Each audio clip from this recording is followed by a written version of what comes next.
Football একাদশ সৈনিকের আগে 1-0 গোলে এগিয়ে রয়েছে।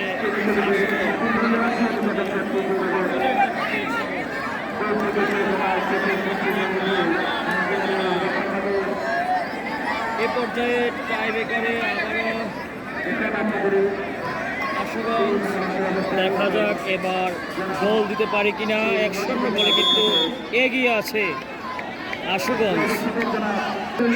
এবারেও কিন্তু গোল হয়ে গেছে, 2-0 গোলে কিন্তু এগিয়ে গেছে সানরাইজ আশুগঞ্জের খেলোয়াড়রা।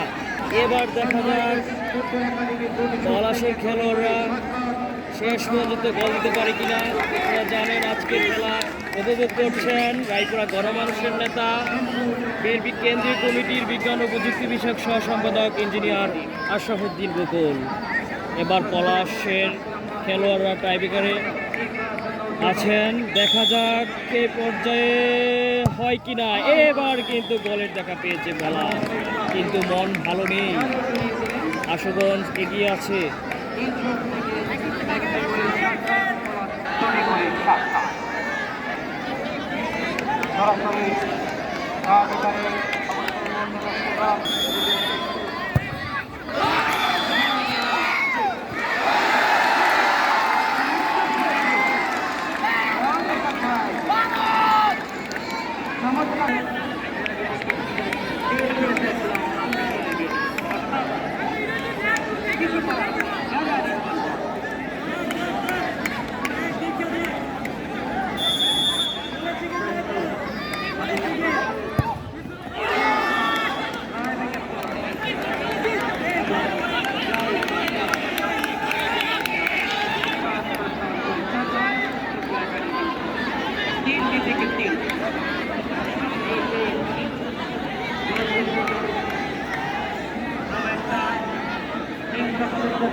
ফোরামের সংগ্রামী সভাপতি যারা রিপন এবং